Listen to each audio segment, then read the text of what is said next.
So profit loss वाली जो मैंने रिसेंट वीडियो डाली थी फ्लिपकार्ट पर, आई डोंट नो कितने सेलर्स ने उसमें कमेंट किया था कि मीशो पर वीडियो बनाओ, मीशो पर वीडियो बनाओ। मुझे 20 कमेंट्स मैंने बोला था और आई गेस मुझे 30+ कमेंट्स मिले थे कि मीशो पर, मीशो मीशो मीशो पर। तो आज की जो वीडियो है वो कंप्लीट रहने वाली मीशो का reconciliation, that means profit and loss कैसे निकालते हैं। और बहुत ज़्यादा ज़रूरी है उन सेलर्स के लिए जो बेच तो रहे हैं लेकिन उनको पता ही नहीं भाई वो प्रॉफिट में है लॉस में है। रिसेंटली मैंने थंबनेल पे भी डाला है, 95 लगभग 95.9 ऑर्डर्स पर डे हैं ऑन एन एवरेज। उसके बावजूद भी आप देख सकते हो यहाँ पर 26,000 में ऐसे 1,000 10,000, हाँ 26,000 रुपये का लॉस यहाँ पर रिपोर्ट किया है। तो आप खुद सोच सकते हो कि और रिटर्न परसेंटेज की वजह से प्लस मिसिंग प्लस पेनल्टी वगैरह वगैरह बहुत सारी हो जाती हैं। तो कंप्लीट मैं इस वीडियो में आपको A to Z सिखाने वाला हूं कि किस तरीके से आप मीशो अकाउंट पर अपने रिकंसिलिएशन कर सकते हैं। वीडियो को पूरा देखना, स्किप मत करना। हाँ, आप वीडियो को चाहें तो थोड़ा फास्ट कर सकते हैं, वो आई आई थिंक सबको पता ही होगा। सेटिंग में जाके आप इसका स्पीड को आप 1.25 पर लेके जा सकते हैं, जल्दी जल्दी हो जाएगा। 1 घंटे के अंदर अंदर हम लोग पूरा रिकंसिलिएट कर देंगे अकाउंट को, प्रॉफिट लॉस निकल के आ जाएगा और A to Z सारी चीज़ें समझ में आ जाएंगी। तो चलिए सीधे वीडियो को स्टार्ट करूंगा, ज़्यादा बात नहीं करूंगा। कमेंट में बता देना जहाँ जहाँ पर भी प्रॉब्लम होगी। अमेज़न की मैं लेके आऊँगा अगेन, आप लोगों ने अमेज़न की डिमांड भी करी थी तो अमेज़न की भी मैं लेके आ जाऊँगा, नो इश्यू, ठीक है। तो शीट में ऑलरेडी बहुत सारी मैं बनाते रहता हूँ, तो आज हम फ्रेश शीट बनाएंगे और उस पर हम चेक करेंगे किस तरीके से होता है। तो चलिए सीधे सबसे पहले आपने आ जाना है अपने क्रोम पर। देखिए जो मैंने पिछले वीडियो बनाई थी, अगर आपने वो देखी होगी तो फॉर्मूले वगैरह तो आपको याद हो ही गए होंगे सारे, बट उसके बावजूद भी नहीं हुआ है तो मैं बेसिक से बताऊंगा ताकि एक न्यू सेलर भी समझ पाए। जिन्होंने ऑलरेडी देखा है तो उनके लिए थोड़ा ये ऑब्वियसली हो सकता है रिपीट हो जाए, बट टेंशन मत लो, बहुत कुछ सीखने को आपको मिल जाएगा, ठीक है। आपने आ जाना है अपने गूगल क्रोम पर, अपने लैपटॉप में आप इसको करिएगा। उसके बाद आपने यहाँ पर आ जाना है शीट में, 9 डॉट्स पर क्लिक करके शीट में आ जाएंगे और एक फ्रेश गूगल शीट आपने यहाँ से ओपन कर लेनी, क्योंकि मैं गूगल शीट पे करके दिखाऊंगा आपको। गूगल शीट में मैं प्रेफर करता हूँ, इसलिए मैं गूगल शीट में ही दिखाऊंगा। इसमें फॉर्मूले वगैरह आप लगा सकते हो। आप एक्सेल में अच्छे हो तो आप एक्सेल शीट में भी इसको कर सकते हो, राइट। अब हमको, जैसे मैं पहले मोटा मोटा बता देता हूँ क्या करेंगे हम। जैसे अभी चल रहा है जनवरी 6 तारीख, आप यहाँ पर देख सकते हो। तो हम जनवरी का तो कर नहीं पाएंगे, दिसंबर का भी नहीं कर पाएंगे, नवंबर का हम करते हैं, ताकि क्योंकि नवंबर की पेमेंट ऑलमोस्ट सारी सेटल हो गई होंगी। तो आपको क्या करना है, जो महीना जा चुका है उसके पिछले वाले महीने का आप इस महीने में कर सकते हैं। तो सबसे पहले हम कौन से महीने का करेंगे, नवंबर 2023 का हम करने वाले हैं रिकंसिलिएशन। इसके लिए हम क्या करेंगे, सबसे पहले हम नवंबर के टोटल ऑर्डर्स देख लेंगे कितने हैं, ठीक है। उसके बाद नवंबर की पेमेंट कब आती है, नवंबर में आएगी प्लस दिसंबर में आएगी, ठीक है। तो पेमेंट हम दोनों मंथ की देख लेंगे। हम नवंबर के ऑर्डर्स देखेंगे, नवंबर और दिसंबर की पेमेंट्स देखेंगे। फिर हम देखेंगे कि नवंबर और दिसंबर में हमें जो ऑर्डर्स नवंबर में गए थे उनके नवंबर और दिसंबर में कितनी पेमेंट्स उनकी टोटल रिसीव हो रखी है। तो उससे हमें पता चल जाएगा टोटल पेमेंट हमें कितना आया है, राइट। तो इससे हमें टोटल पेमेंट पता चल जाएगा। इस टोटल पेमेंट में से हम क्या क्या माइनस करेंगे, सबसे पहले एड्स कॉस्ट माइनस करेंगे अपना। उसके बाद अपना कॉस्ट प्राइस माइनस करेंगे। उसके बाद अपना हम पैकेजिंग का कॉस्ट माइनस करेंगे, राइट। ये सब कॉस्ट हम यहाँ पर माइनस करने वाले हैं। मुझे कुछ सेलर कह भी रहे थे सर रिटर्न्स का क्या है, रिटर्न्स का कॉस्ट आपने जुड़ा नहीं है यहाँ पे, जो रिटर्न्स में लॉस होता है। बट वो भी मैं इस शीट में जोड़ दूंगा, क्योंकि जब जब आप पेमेंट देखोगे नवंबर की, मान के चलिए जिस ऑर्डर की भी पेमेंट आएगी, तो वो ऑर्डर की पेमेंट जो है अगर वो रिटर्न होगा तो वो माइनस में आएगी उसकी पेमेंट, राइट। तो वो उसमें एडजस्ट हो जाएगी, तो इसका टेंशन आपने नहीं लेना। इस तरीके से हम प्रॉफिट लॉस निकालने वाले हैं। चलिए मैं इसको डिलीट कर देता हूँ, मैंने थोड़ा जूम भी कर लिया है ताकि आप लोगों के लिए आसान रहे, ठीक है। तो सबसे पहले जैसे मैंने यहाँ पर बोला, हम नवंबर की ऑर्डर्स लिखेंगे, ठीक है। दूसरी शीट में हम नवंबर की पेमेंट लिखेंगे। तीसरी शीट में हम दिसंबर की पेमेंट लिखेंगे। तो ये 3 शीट का हम लोग यहाँ पे इस्तेमाल करने वाले हैं, राइट। रिकॉर्डिंग्स में एक बार चेक कर लेता हूँ, कई बार मेरे साथ बहुत धोखा हो जाता है, इसलिए मैं बीच बीच में रिकॉर्डिंग चेक कर लूंगा कि सही चल रही है या नहीं चल रही है, राइट। अब हम यहाँ पर आ जाएंगे और हम यहाँ पर मीशो अकाउंट पे आ जाएंगे, ठीक है। एक मीशो अकाउंट मैंने ओपन कर लिया है और मैंने कम ऑर्डर्स वाला अकाउंट ओपन किया है ताकि आसान हो करने में, मेरे को टाइम कम लगे। आपके अगर 5,000 ऑर्डर पर डे भी है फिर भी आप कर सकते हो, राइट। तो यहाँ पर सबसे पहले आप, मैंने जैसे आपको बोला 3 टाइप की रिपोर्ट्स आपको चाहिए होगी। सबसे पहले आपको चाहिए ऑर्डर रिपोर्ट। तो ऑर्डर रिपोर्ट के लिए आप ऑर्डर में आ जाएंगे। ऑर्डर में यहाँ पे डाउनलोड ऑर्डर का ऑप्शन है, इस पर क्लिक कर लेंगे। इस पर क्लिक करने के बाद सेलेक्ट डेट रेंज कर लेंगे और यहाँ पर हम सेलेक्ट कर लेंगे किस मंथ के ऑर्डर हमें चाहिए। तो नवंबर मंथ का हमें चाहिए, तो नवंबर का यहाँ से हम एक्सपोर्ट डेटा पे क्लिक कर देंगे। एक्सपोर्ट डेटा पे क्लिक करने के बाद एक बार आप पेज को रिफ्रेश करेंगे, यहाँ पे डाउनलोड पे आएंगे तो देखिए यहाँ पे डाउनलोड ये आ चुका है, इसको आप डाउनलोड कर लेंगे। तो इस तरीके से आप इसको डाउनलोड कर लीजिए। मैंने करा हुआ है ऑलरेडी, इसलिए मैं नहीं करूँगा। यहाँ से आप इसको डाउनलोड कर लेते हैं, ठीक है। तो ये हो गया ऑर्डर्स का डेटा। इसके बाद पेमेंट्स के डेटा के लिए हम जाएंगे पेमेंट्स में और यहाँ पर डाउनलोड पे आएंगे। डाउनलोड पे क्लिक करेंगे, पेमेंट टू डेट पे क्लिक करेंगे, कस्टम डेट रेंज पे क्लिक करेंगे। अब हमें कौन कौन सी पेमेंट चाहिए, नवंबर एंड दिसंबर की, ठीक है। तो यहाँ पर हम नवंबर में आ जाएंगे। नवंबर की पेमेंट डाउनलोड कर लेंगे, ठीक है। तो ये नवंबर की पेमेंट डाउनलोड हो गई है, ठीक है। उसके बाद हम दिसंबर की पेमेंट डाउनलोड कर लेंगे। अब आपको यहाँ पर एक चीज़ का ध्यान रखना है कि कहीं पर भी पेमेंट आपको मिक्स नहीं करनी, नवंबर और दिसंबर की पेमेंट मिक्स नहीं करनी है या एक ही शीट में नहीं निकालनी है। क्यों? क्योंकि कई ऑर्डर आईडीज ऐसी होती हैं जिनकी पेमेंट 2 टर्म्स में आती हैं, तो उनको आपने एडजस्ट करके चलना है, ठीक है। दिसंबर की भी रिपोर्ट हमने निकाल, दोनों रिपोर्ट्स हमने निकाल ली है। अब जो ये दो, जो आप ऑर्डर्स रिपोर्ट निकालोगे, वो आप, वो रिपोर्ट जो निकलेगी वो हमेशा, मैं आपको दिखा देता हूँ कैसा आता है रिपोर्ट। जो आप ऑर्डर की रिपोर्ट निकालोगे वो एक्सेल शीट में आएगी, ठीक है। आप उसको डायरेक्ट यहाँ से डाउनलोड कर लीजिए, डायरेक्ट आप ओपन कर सकते हैं। बट जो आप ऑर्डर्स का रिपोर्ट सॉरी, जो आप पेमेंट्स का रिपोर्ट निकालोगे वो इस तरीके की जिप फाइल आपके सामने आएगी। इस पर आप क्लिक करोगे तो इसके अंदर से आप एक्सट्रैक्ट कर लोगे, मतलब इसके अंदर ही शीट होगी, उसको आप ओपन कर लीजिए, ठीक है। तो मैंने ऑलरेडी शीट के नेम यहाँ पे रखे हुए हैं, तो मैं डायरेक्ट उनको ओपन करूँगा, ठीक है। क्योंकि मैं बहुत दिक्कत हो रही थी ढूंढने में, इसीलिए मैंने पहले से ही ये सारा क्लियर करके रखा है, ठीक है। तो सबसे पहले हम यहाँ पर क्या करेंगे, ऑर्डर्स की रिपोर्ट देखेंगे। ये वाली शीट है ऑर्डर्स की। एक सेकंड में एक बार क्रॉस चेक कर लेता हूँ, कहीं पता चले ऑर्डर्स रिपोर्ट ही हमने गलत खोल दी है, ठीक है। आई गेस ये वाली है नवंबर की, ठीक है। तो ये हमने देखिए ऑर्डर्स यहाँ पर सारे निकाल लिए, ठीक है। अब देखिए शीट 1 में है, ये सारे ऑर्डर्स हैं और इनके स्टेटस भी यहाँ पर दे रखे हैं, कोई डिलीवर है, कोई कैंसिल है, कोई आरटीओ, इस तरीके से। बट आपने इस चीज़ का ध्यान रखना है कि ये जो ऑर्डर वाली शीट है, ये ऑर्डर वाली शीट है, नवंबर ऑर्डर यहाँ पर लिखा हुआ है, देखिए 30/11/2023 तक है। ये है 23/11/1 से इतने तक की है, ठीक है। कितने तारीख को जनरेट हुई है वो भी यहाँ पर डेट वेट सब लिखा हुआ आ गया है, ठीक है। तो आपने कोशिश करनी कि स्टेटस जो है ऑर्डर का वो यहाँ से आपने नहीं देखना है। जो भी स्टेटस है वो हम पेमेंट वाली से देखेंगे, पेमेंट वाली शीट से देखेंगे, क्योंकि फाइनल जो स्टेटस होगा वो ही बताएगा। इसमें जो है ये फाइनल स्टेटस नहीं है।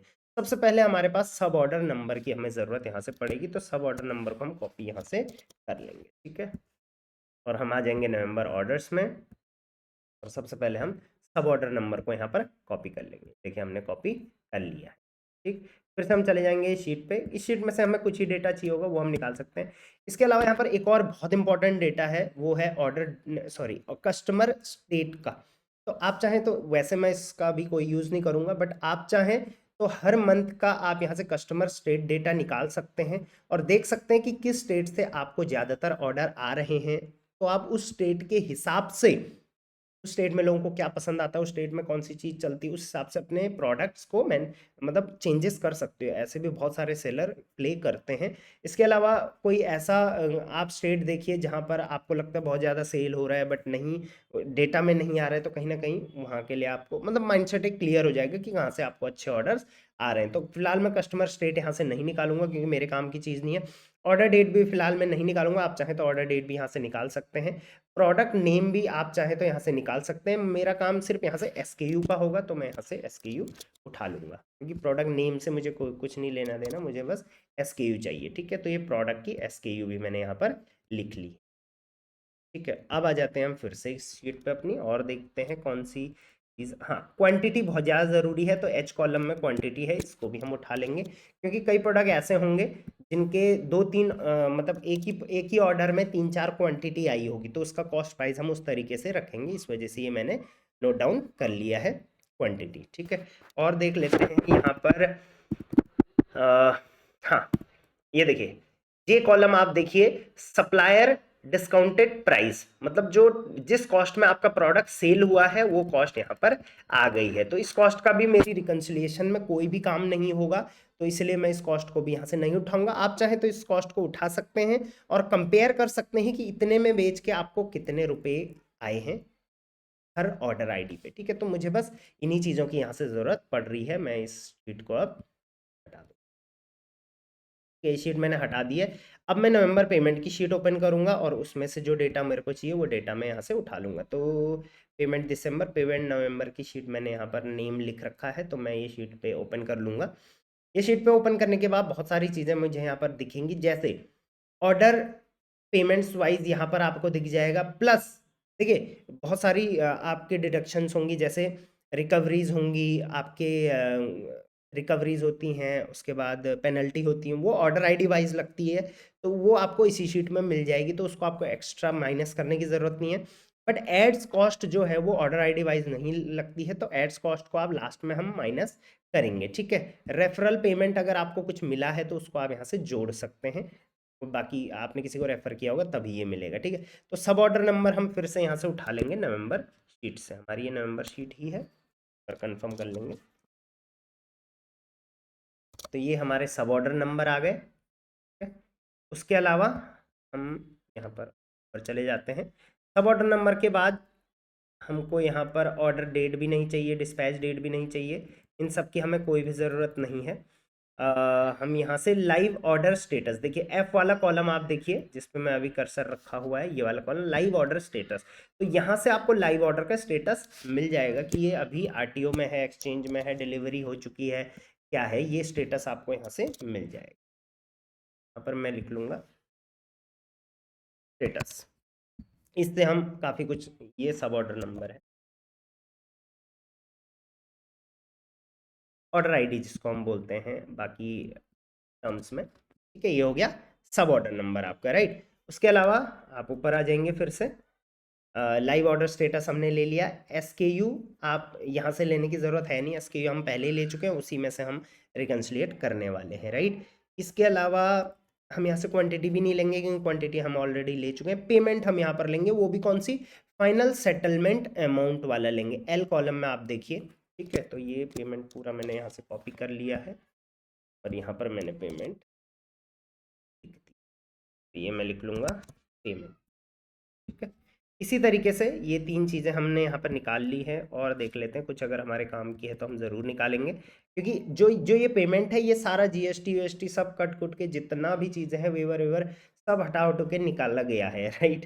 क्योंकि देखिए रिकवरी क्लेम्स कंपनसेशन वगैरह भी सारा यहाँ पर इंक्लूड हो गया है, तभी आप देखोगे यहाँ पर देखिए फॉर्मूला भी लिखा हुआ है, B plus C plus D plus E plus G plus I plus वगैरह वगैरह सारी चीज़ें प्लस करके ही ये आ रखा है, राइट। चलिए इसमें और कुछ सप्लायर आईडी, हाँ ठीक है, इसमें से अब हमें कोई भी चीज़ नहीं चाहिए, ऐड कॉस्ट चाहिए, वो हम एंड में यहाँ से निकाल लेंगे। ठीक है?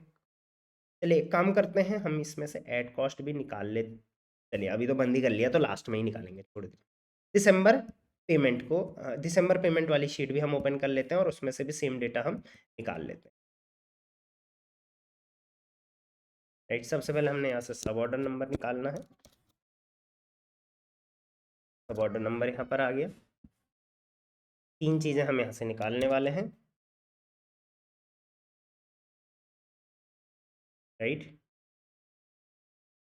नेक्स्ट हम यहाँ से आ जाएंगे, कल मुझे कोई बोल भी रहा था कि सर हम तो रिकन्सिलेशन सीखने आए थे, आपने तो एक्सेल सिखा दिया, तो अच्छी बात है। चलिए ये सब चीज़ें आपको पता होनी ज़रूरी है, अगर आप एक सेलर हो तो आपको कैलकुलेशन ये सब चीज़ें करनी आनी भी चाहिए, और ये बेसिक चीज़ें हैं, ये सब चीज़ें ज़रूरी होती हैं as a seller, as a business owner, ये सब चीज़ें ज़रूरी होती हैं, आपको सीखना ज़रूरी है। ठीक है, मेरे को भी ऐसा नहीं है कि मैं डेली काम करता हूँ एक्सेल पे, बट जो इम्पॉर्टेंट है वो मैं ज़बरदस्ती याद करने की कोशिश करता हूँ, और कुछ कुछ मुझे उसमें से याद रह जाते हैं, जैसे वी लुकअप पीवॉट वगैरह हो गया, बाकी कुछ मुझे याद नहीं रहती हैं तो वो मैं इधर उधर से देख के कर लेता हूँ। ठीक है, तो ये तीनों स्टेटस मैंने यहाँ पर लिख लिए हैं। ठीक है, तो फाइनली हमारे पास तीनों शीट आ गई हैं, नवंबर पेमेंट की शीट आ गई है, नवंबर पेमेंट की शीट आ गई है, दिसंबर पेमेंट हमारी पुरानी शीट ये आ गई है, और नवंबर ऑर्डर्स की शीट भी आ गई है। अब हम क्या करेंगे, नेक्स्ट स्टेप हमारा क्या रहेगा यहाँ पे, कि जो भी नवंबर ऑर्डर्स हमने यहाँ पर डाले हैं, आप देखो यहाँ पर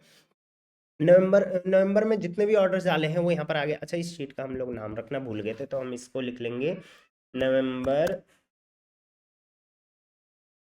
PNL 2023। इस तरीके से आप मंथली रिकंसिलिएशन करिए। एक बार आप प्रैक्टिस करिए। देखिए, मुझे वीडियो बनाने में 1 घंटा लगेगा, मतलब लगभग 30-40 मिनट लगेंगे, बट आपको, आप अगर एक बार सीख गए इसको, I guess within 5 minutes complete कर लोगे आप इसको। तो हर महीने 5 मिनट तो दे ही सकते हैं, राइट, और अपना प्रॉफिट लॉस कैलकुलेट कर सकते हैं हम, राइट।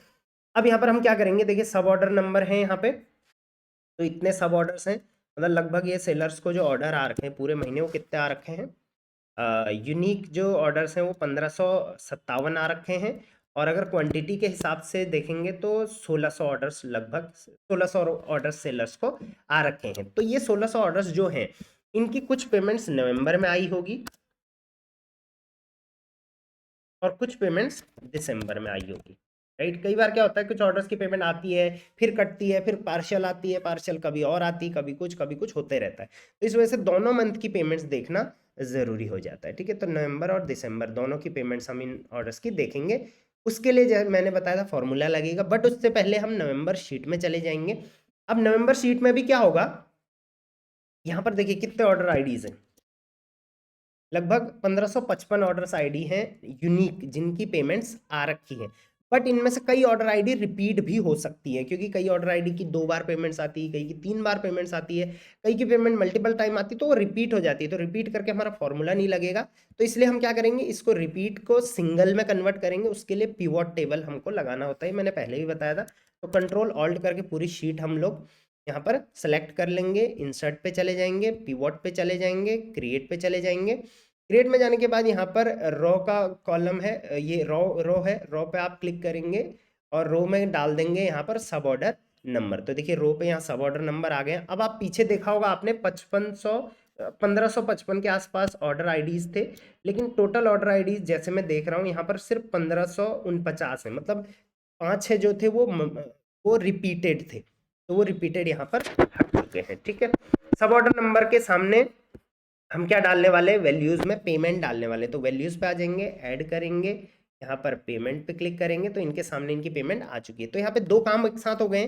जो 5-6 ऑर्डर आईडीज रिपीटेड थी वो हट गई है, मतलब वो जो 2 थे वो आपस में प्लस माइनस जो भी होना था वो होके एक साथ आ गया। मान के चले कभी -50 आया था, अगली बार +100 आ गया, तो वो टोटल कितना हो गया, -50 +100, तो वो +50 हो गया। तो +50 यहाँ पर आ जाएगा। तो इस तरीके से रहता है। तो इस शीट को हम नाम देंगे नवंबर फाइनल शीट, ठीक है। और इस शीट को हम आगे रख लेंगे, नवंबर पेमेंट वाली शीट पीछे आ जाए, डिलीट नहीं करना, इसको इसी तरीके से रख देना है।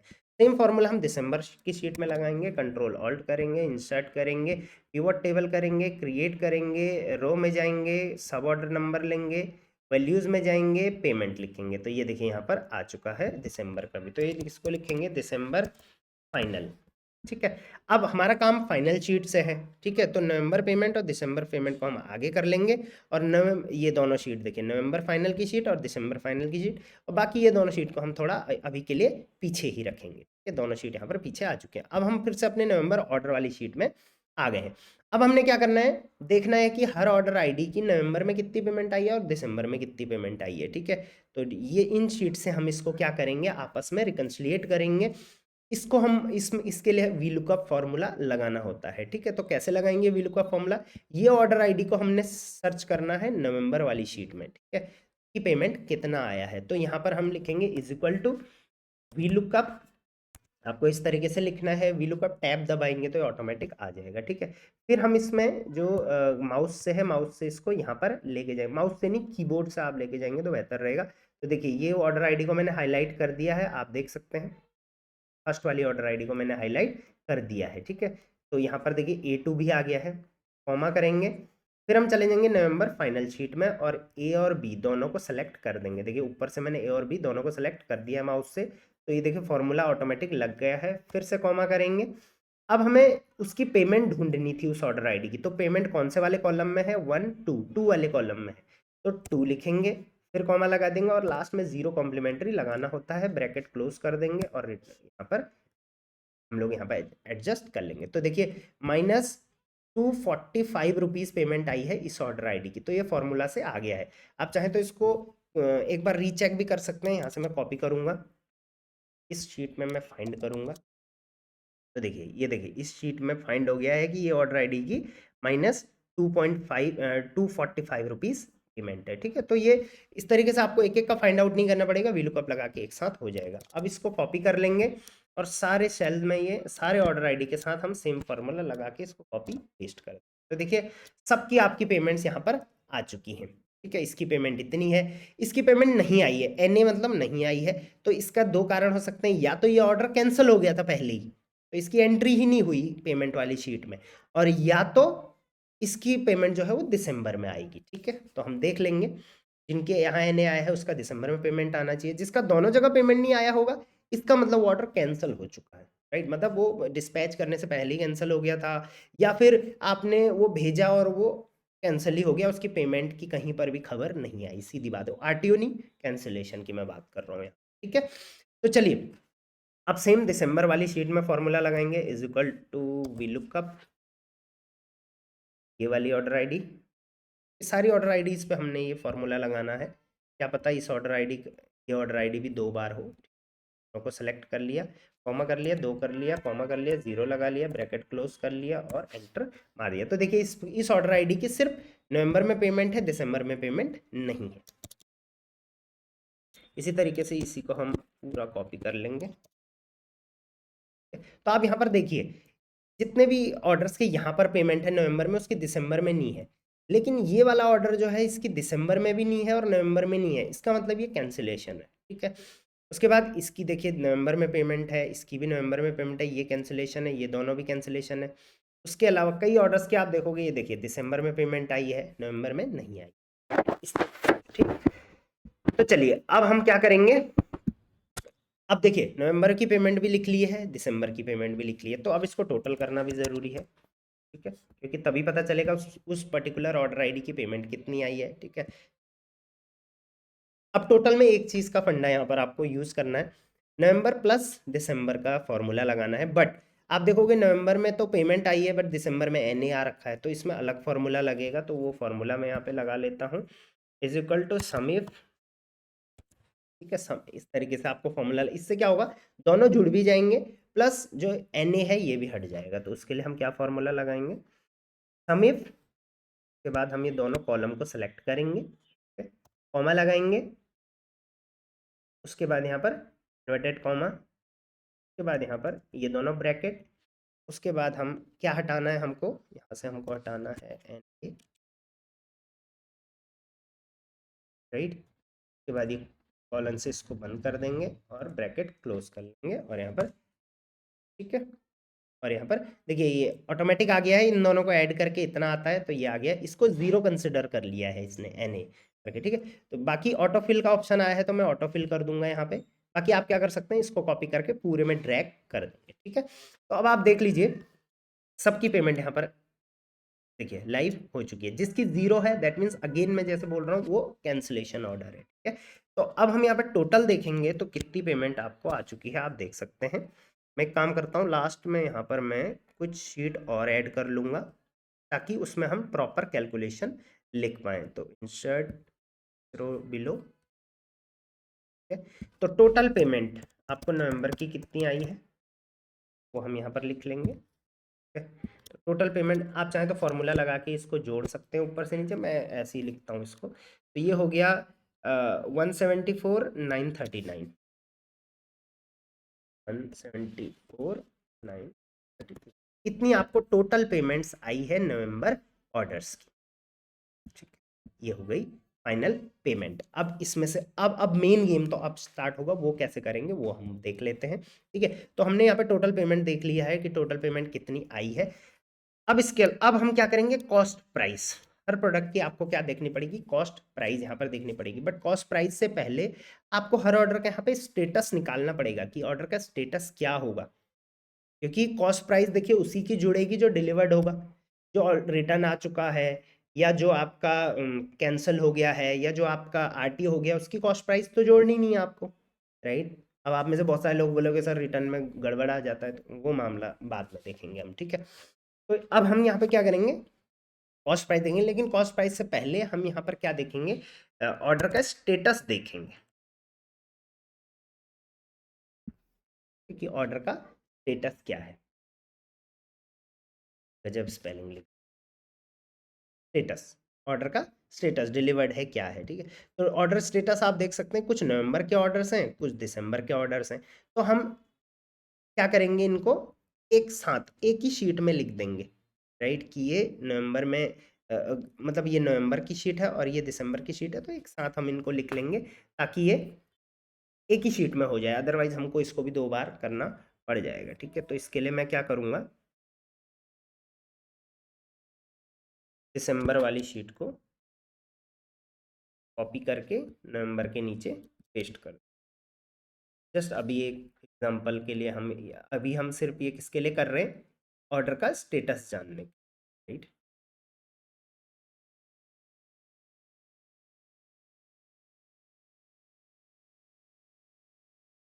ये वाला कॉलम मैं डिलीट कर देता हूँ। तो देखिए सारे ऑर्डर्स के उनके बराबर में स्टेटस आ चुके हैं, ठीक है। अब हम इन ऑर्डर इनको क्या करेंगे, इसके साथ इस वाले यहाँ से फॉर्मूला लगाएंगे हम अगेन, ठीक है। तो वी लुकअप का फॉर्मूला हम अगेन लगाएंगे, इस पे ऑर्डर आईडी पे लगाएंगे कि ये ऑर्डर आईडी क्या हुई है, ठीक है। और हम लिखेंगे वी लुकअप ये ऑर्डर आईडी, कॉमा ये ऑर्डर आईडी को हमने ढूंढना है इस वाली शीट में, क्योंकि इस वाली शीट में जैसे हमने सारा कर ही लिया था, एक साथ कर लिया था, ठीक है। अब हमने कौन सा वाला स्टेटस वाला कॉलम देखना है, तो तीनों सेलेक्ट कर लिए और हमने यहाँ पर सेकंड नंबर का देखना है, कॉमा कर लिया, जीरो कर लिया, ब्रैकेट क्लोज कर लिया और ये कर लिया। तो ये प्रोडक्ट रिटर्न था, राइट। ऑटोफिल करने की कोशिश करेंगे तो देखिए ये ऑटोफिल में ये रिटर्न आ गया है, इसमें कुछ भी नहीं लिखा हुआ है, तो देखिए इसमें कहीं भी इसका डेटा नहीं मिल रहा है हमें, राइट। अगेन जैसे यहाँ पर स्टेटस में भी आपका डेटा कुछ भी नहीं मिल रहा है, तो इसका मतलब ऑर्डर टाइम पे ये ऑर्डर आईडी है, बट उसके बाद किसी भी पेमेंट शीट में इसका कोई जिक्र नहीं है। तो अगेन जैसे कंफर्म हो गया कि ये कैंसिलेशन है, ठीक है। ये रिटर्न है, ये डिलीवर्ड है, ये रिटर्न है, ये आरटीओ है, और देखिए कुछ कुछ यहाँ पे आरटीओ भी हैं जिसमें कोई भी चार्जेस नहीं लगा हुआ है, डिलीवर्ड है, रिटर्न है, डिलीवर्ड है। इस तरीके से आप इनका स्टेटस देख सकते हैं, ठीक है। अब नेक्स्ट स्टेप में हमें क्या लिखना है, कॉस्ट प्राइस। अब हम क्या करेंगे, अपने हर प्रोडक्ट की कॉस्ट प्राइस देखेंगे, बट यहाँ पर भी एक लोचा होगा। लोचा क्या होगा, देखिए यहाँ पर कितने SKU आईडी हैं, टोटल 1557 SKU आईडी दे रखी है। अब क्या आप इन 1557 SKU आईडी, ये यूनिक SKU आईडी नहीं है, 1557 जो है वो रिपीटेड है, क्योंकि एक ही प्रोडक्ट के आपको एक महीने में आई गेस 500 ऑर्डर्स आए होंगे, तो वो क्या हो गई हैं, रिपीट हो गई हैं। तो हम क्या करेंगे, ये SKU आईडी को भी अलग से ले जाके इस पर हम क्या लगाएंगे, पिवट टेबल लगाएंगे, ठीक है। SKU आईडी को भी अलग से ले जाके इसमें हम लिखेंगे कॉस्ट, कॉस्ट प्राइस की एक शीट बना लेंगे। ये देखिए SKU आईडी हमने यहाँ पर लिख ली, कॉस्ट प्राइस नहीं, इसका नाम हम SKU रखेंगे फिलहाल, SKU मैंने इसका। अब ये SKUs हैं, अब देखिए कितने SKU हैं यहाँ पे, लगभग आपको 1557 SKUs हैं टोटल, जिनके ऑर्डर्स आ रखे हैं, बट ये यूनिक नहीं है। यूनिक कितने SKU आईडीज हैं, उसके लिए अगेन हम क्या करेंगे, यहाँ पर पिवट टेबल लगाएंगे, इंसर्ट पिवट टेबल, ठीक है, और रो में हम डाल देंगे SKU आईडी को। तो देखिए टोटल SKU आईडी कितनी आई है, ओनली 124। तो ये 1500 SKU आईडी नहीं थी, सिर्फ 124 थी जो बार बार रिपीट हो रही थी, ठीक है। तो इस वजह से हमने इसको अलग से कर लिया है, और इसी में हम क्या करेंगे, इसका कॉस्ट प्राइस निकाल लेंगे। अब आपको क्या करना है, अब आपको एक 1500 SKU आईडी की कॉस्ट प्राइस लिखने की जरूरत नहीं है, बट आप एक अलग से शीट बना के रखो जिसमें आप अपने हर SKU का कॉस्ट प्राइस लिख के रखो, क्योंकि हर महीना वो काम आने वाला है। कॉस्ट प्राइस आप हर महीना देखिए 124 थे ना ये, 124 के आप मैनुअली तो नहीं डालोगे, तो वो भी आप एक शीट में बना के रखो गूगल शीट में, कि हर प्रोडक्ट की आपकी कितनी कॉस्टिंग पड़ी है, कॉस्ट प्राइस कितना पड़ा है, और उसको आप डायरेक्ट इससे वी लुकअप लगा सकते हो। बट फिलहाल के लिए मैं क्या करूँगा, मेरे पे अलग से कोई शीट नहीं है, मैंने एक रैंडम अकाउंट ओपन किया है, तो मैं इनके रेंडमली कुछ भी कॉस्ट प्राइस लिखता जाऊंगा, ठीक है। तो जैसे मैंने पिछली शीट में किया था उसी तरीके से मैं 50-60 रुपये इसका कॉस्ट प्राइस डालता रहूंगा। इसका कॉस्ट प्राइस मैंने डाला 59, इसका कॉस्ट प्राइस मैंने डाला 50, इसका डाला मैंने 60, इसका मैंने डाला 49, इसका मैंने डाला 44। इस तरीके से मतलब ऑब्वियसली इससे ज़्यादा भी हो सकता है, कई सेलर हंसेंगे सर इतने में कौन सा प्रोडक्ट आ रहा है, बट मैं एक जस्ट ये रैंडम लिख रहा हूँ, ठीक है। चलिए एक का हम ज़्यादा भी लिख लेते हैं ताकि एडजस्टमेंट बना रहे। इसका हमें 70 लिख देता हूँ ऑन एन एवरेज, क्योंकि ये जो इनके प्रोडक्ट सेल हो रहे हैं वो लगभग 250-300 के हो रहे हैं, तो मैं अंदाज़ा लगा रहा हूँ कि 70-80 के आसपास के प्रोडक्ट ये होंगे, ठीक है। चलिए इन पे मैं क्या कर दूंगा, पूरा इसको कॉपी पेस्ट कर दूंगा कि नीचे तक ये सारे प्रोडक्ट के मेरे एंटर हो जाए।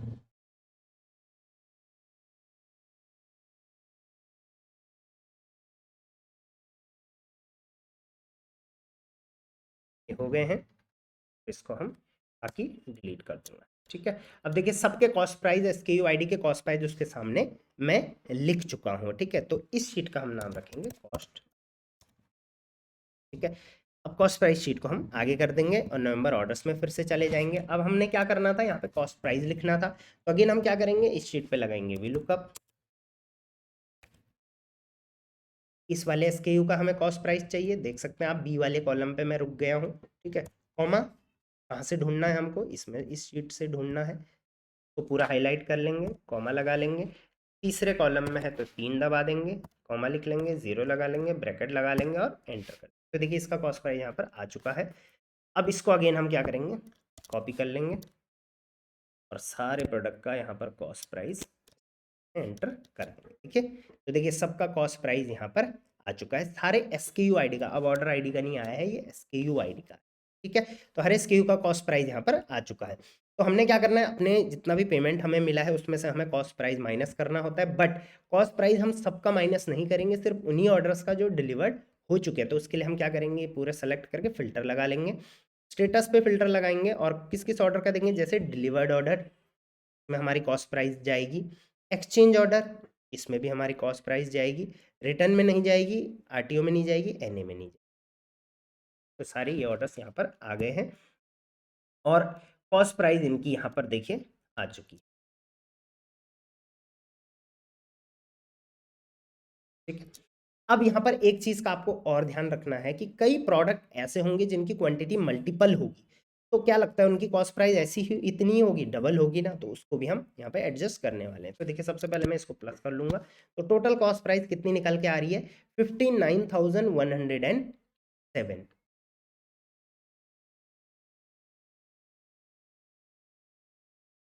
59,107 ये क्या निकली, कॉस्ट प्राइस।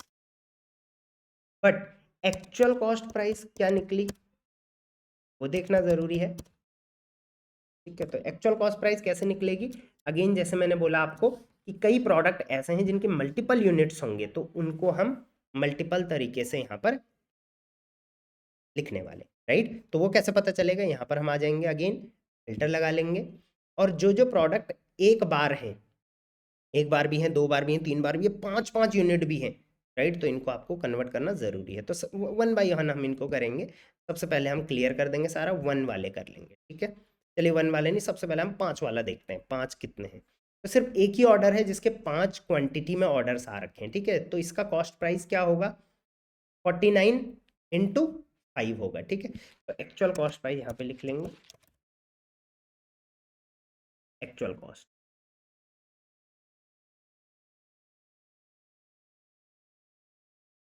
एक्चुअल कॉस्ट यहाँ पर लिख ली और क्या फॉर्मूला लगाएंगे, इज इक्वल टू ये कॉस्ट प्राइस इंटू 5, बस हो गया, 245 आ गया, ठीक है, क्योंकि 5 बार ये आया है। बट ये आरटीओ है तो अगेन ये कंसिडर नहीं होगा, फिर भी हमने यहाँ पे लिख लिया है, कोई दिक्कत नहीं, बाद में हम फिल्टर लगा के उसको हटा देंगे, ठीक है। अब हम 5 के बाद क्या आ जाएंगे, 5 को हटा देंगे और यही फॉर्मूला हम लगाएंगे 4 पे, ये 4 2 प्रोडक्ट हैं, तो अगेन इज इक्वल टू ये इंटू 4 और सेम फॉर्मूला को हम लगा लेंगे, ठीक है। तो ये आ गया है। अब हम क्या करेंगे, 3 वाला देख लेंगे, 3 वाले आई गेस ज़्यादा होंगे, हाँ 3 वाले आज ज़्यादा हैं, इसमें भी इज इक्वल टू ये हो गया इंटू 3 हो गया, सेम को हम यहाँ पे हैं, ठीक है।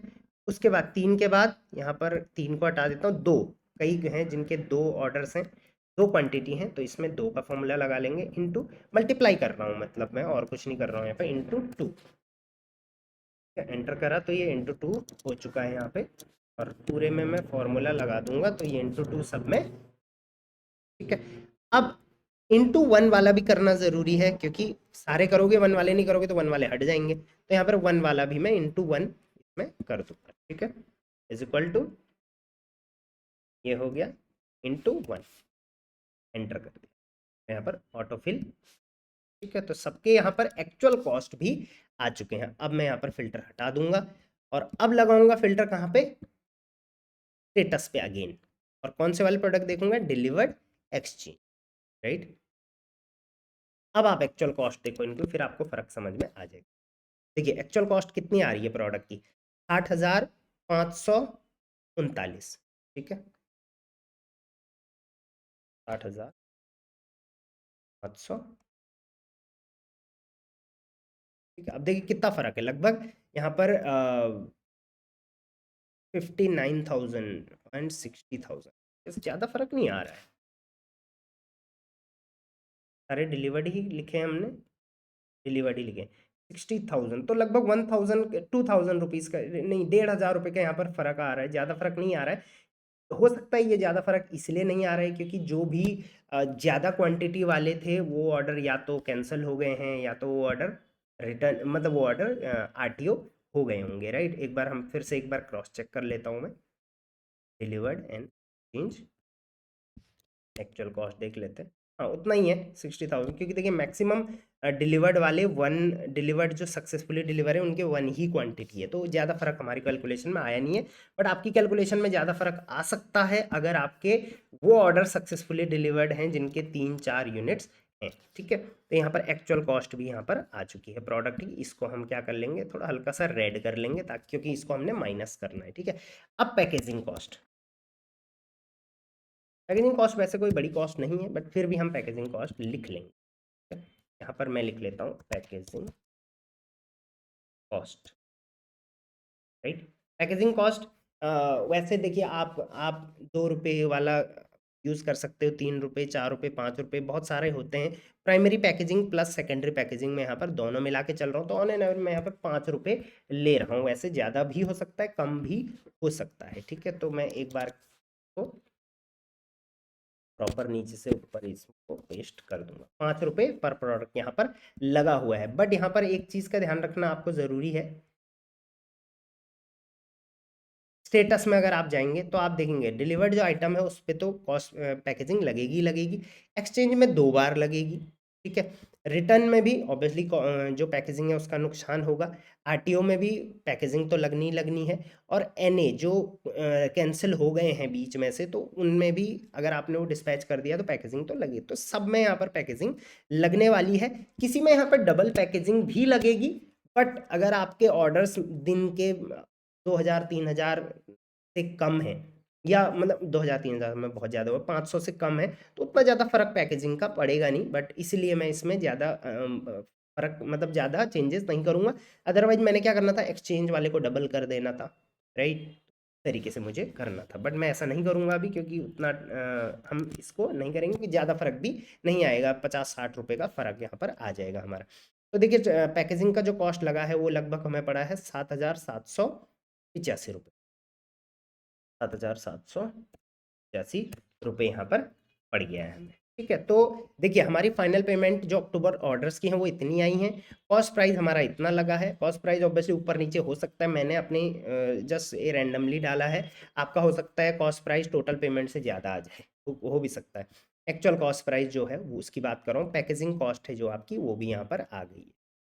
अब इसके बाद जैसे मैंने बोला एड्स का खर्चा भी आपको यहाँ पर माइनस करना है, ठीक है। तो एड्स कॉस्ट, बाकी कॉस्ट जैसे मैंने बोला था वो कॉस्ट इसी में एडजस्ट हो जाएगी, बट ऐड की जो कॉस्ट है वो आपको यहाँ पर माइनस करनी पड़ेगी, ठीक है। तो एड्स की कॉस्ट के लिए अगेन हम अपनी शीट ओपन कर लेंगे, हमने अपनी शीट आई गेस ओपन करी हुई थी, ये है, शीट में आप देखोगे ऑर्डर पेमेंट में यहाँ पर एड्स कॉस्ट का ऑप्शन है, यहाँ पर इसको हमने में माइनस कर देना है। वैसे तो ये सेलर ने ज़्यादा ऐड चला नहीं रखा है, देखिए इसमें दिसंबर में कोई भी ऐड, मुझे दिसंबर की शीट है ये, हाँ दिसंबर की है। दिसंबर में इन्होंने कोई भी ऐड, यहाँ पर ऐड कॉस्ट आया तो है 352 रुपये, बट वो वेबर था, क्रेडिट मिला हुआ था तो उसी में से कटा, और तो ऐसा कुछ भी नहीं आया। अदरवाइज आपका यहाँ पर टोटल जो ऐड कॉस्ट आएगा उन सब को आपने प्लस करके रखना है और उसको यहाँ से माइनस कर देना है। तो ये दिसंबर की थी। नवंबर का भी मैं एक बार देख लेता हूँ, क्या क्या पता नवंबर में यहाँ पर ये नवंबर पेमेंट शीट हम ओपन कर लेते हैं, क्या पता नवंबर में ऐड चलाए हों सेलर ने, तो वो हम माइनस कर लेंगे। हाँ देखिए नवंबर में काफ़ी एड्स चले हैं, तो ये एड्स का, ये देखिए एड्स का दो टाइप में आपको यहाँ पे, ये एक तो ये विदाउट जीएसटी कितना कटा है वो भी दिखेगा, और यहाँ पर टोटल जीएसटी के साथ कितना कटा है वो भी दिखेगा। तो आपको टोटल जीएसटी के साथ वाला जोड़ना, ठीक है। देखिए टोटल कितने रुपए आ रहे हैं, चलिए मैं इसको कॉपी कर लेता हूँ यहाँ से, ठीक है। और मैं नवंबर वाली शीट में डाल देता हूँ इसको, क्योंकि नवंबर में ये आया था एड्स कॉस्ट। टोटल देखिए कितना कॉस्ट है, 6,711 रुपये। अगर आपका नवंबर दिसंबर दोनों में होगा तो आप दोनों को जोड़ लेना कितने कटे हुए हैं आपके, ठीक है। कितना कितना कितना डिडक्ट हुआ था, 6,711 रुपये। 6,711 रुपये आपके एड्स के डिडक्ट हुए हैं, ठीक है? ये भी यहाँ पर आ गया है, ठीक है। तो अब ये तीन टाइप की कॉस्ट जो है वो आपकी यहाँ पर आ चुकी है, मतलब सारी कॉस्ट आ चुकी है। अब एक फाइनल शीट हम इसकी बना लेंगे, फाइनल लिख सकते हैं आप।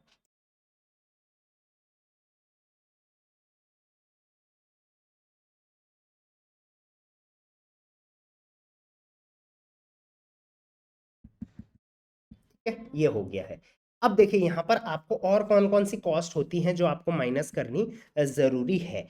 जैसे मान के चलिए कुछ सेलर मुझे बोलते हैं सर मेरे जितने भी रिटर्न आते हैं उसमें से कुछ रिटर्न ऐसे होते हैं जो घपला हो जाता है, आपने तो कॉस्ट प्राइस जोड़ा ही नहीं, सिर्फ पैकेजिंग का नुकसान जोड़ा, बट उसमें कॉस्ट प्राइस का भी नुकसान मेरा होगा। बट नहीं, कॉस्ट प्राइस का नुकसान आपका नहीं होगा, बहुत कम केसेस में होगा। क्यों नहीं होगा वो मैं बताता हूँ।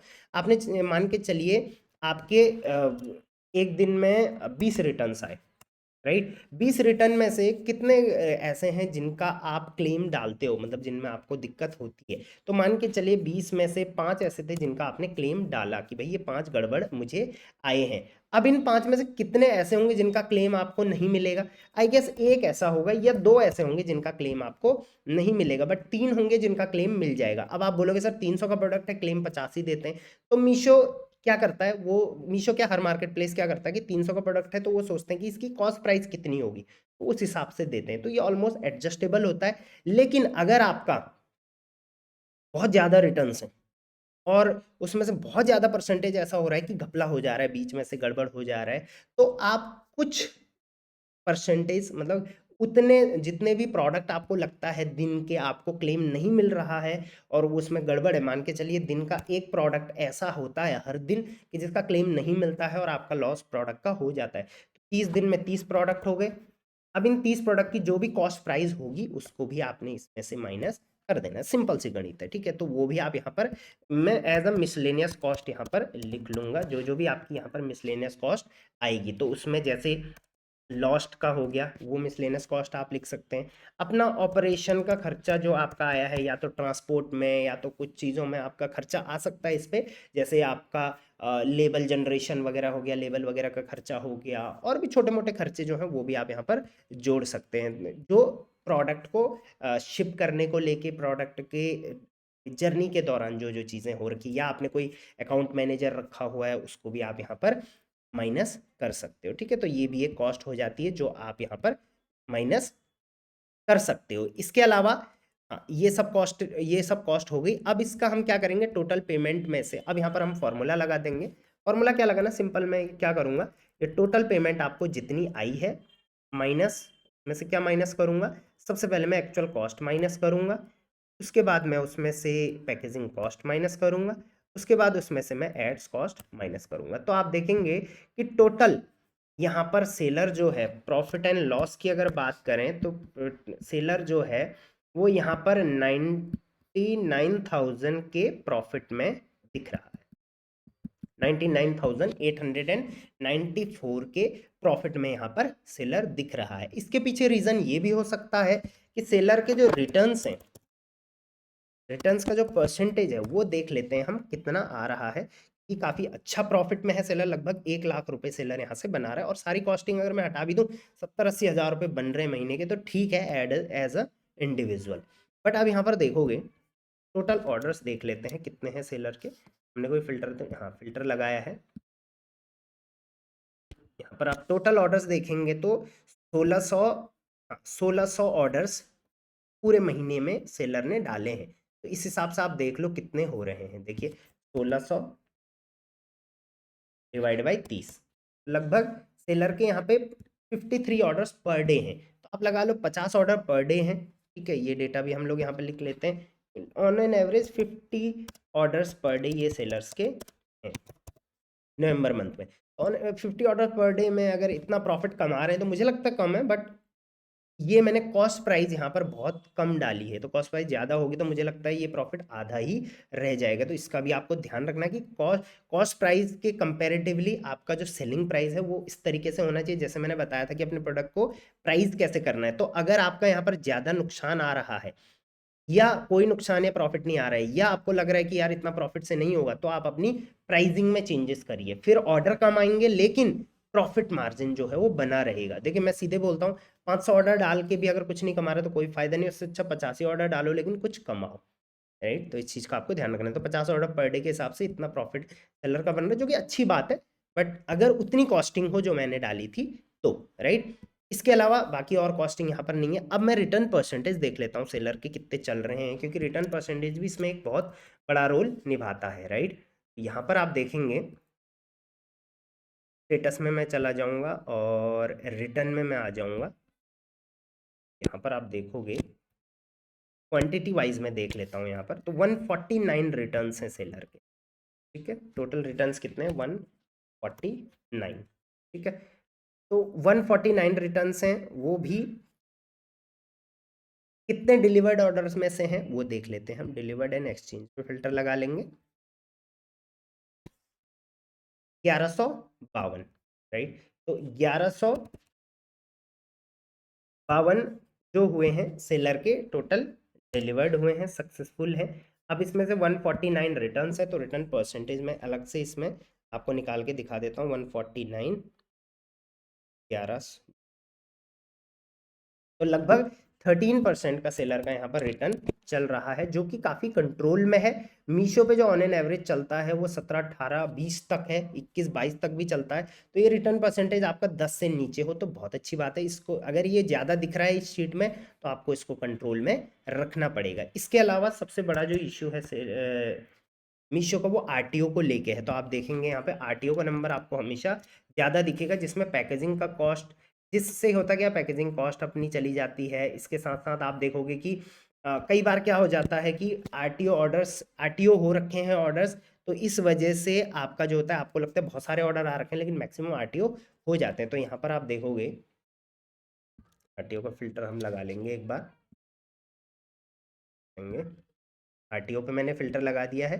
क्वांटिटी वाइज हम देख रहे थे तो यहाँ पे 151 यहाँ पर आरटीओ है। अब देखो आप रिटर्न से ज़्यादा यहाँ पर आरटीओ हो रखे हैं, राइट। आप ये देख लो, ठीक है। तो रिटर्न यहाँ पे आरटीओ का परसेंटेज आप समझ सकते हो कितना हो रहा है, राइट। तो कहीं ना कहीं आरटीओ को आप नहीं रोक सकते अपने एंड से, बट मीशो को इस पे काम करना चाहिए। आरटीओ परसेंटेज भी आप कोशिश करिए अपना जो ये है 13% है तो आपका रिटर्न है, बट आरटीओ परसेंटेज भी आपका 20% से कम ही होना चाहिए। ज़्यादा है तो कहीं ना कहीं दिक्कत है, आप अपना कुरियर पार्टनर्स को चेंज करने के लिए बात कर सकते हैं।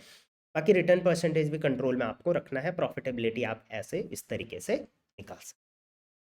चलिए, आई होप दिमाग में घुसा दिया होगा मैंने सबके। और कहीं ना कहीं इसके अलावा कोई भी और चीज़ यहाँ पर नहीं बची है, हमने सारी शीट पर काम कर लिया है। और आप एक बार शीट बना के देखिए, वीडियो को बार बार देखेंगे तो आपको समझ में आ जाएगा कि कहाँ पर क्या चीज़ें चल रही हैं, कहाँ पे कहाँ कहाँ दिक्कतें आ रही हैं, वो सारी चीज़ें आपको यहाँ पर पता चल जाएंगी। मैं एक बार क्रॉस चेक कर लेता हूँ मैंने कुछ छोड़ा तो नहीं, क्योंकि कई बार क्या हो जाता है मैं कुछ छोड़ देता हूँ और बाद में याद आता है मुझे वीडियो बनाने के बाद। क्योंकि कोई भी वीडियो में मैं स्क्रिप्ट नहीं रखता, ना एडिटिंग करता हूँ मैं, भी रिकॉर्ड कर दिया मैं सीधे डाल दूंगा, आप लोग देखो बिंदास, सीखो इससे, राइट। तो कमेंट में बता देना वीडियो कैसी लगी। अप्रिसिएशन बहुत ज़्यादा ज़रूरी हो जाता है, तो मुझे अच्छा लगता है सीरियसली। तो आप लोगों के एंड से एक अप्रिसिएशन मिलेगा, डेफिनेटली मुझे बहुत खुशी होगी। अमेज़न का मैं बहुत जल्दी कोशिश करूँगा कि ऐसी ही एक अमेज़न पर भी वीडियो बनाऊँ। आप मुझे बता देना आपने कैलकुलेट किया आपका प्रॉफिट लॉस कितना निकला है, रिटर्न्स कितना निकला है, उससे मैं कोई जज होगा तो मैं ज़रूर आपको बता दूंगा। मेरी टीम से आप कांटेक्ट कर सकते हैं, उनसे करवा सकते हैं, वो आपको क्लियरली करा देंगे। कोई भी और हेल्प की ज़रूरत होती है आप वो आपको बता देंगे। फर्स्ट कमेंट में और डिस्क्रिप्शन में मैं नंबर डाल के रखता हूँ। तो चलिए, till then, thank you very much, keep selling on.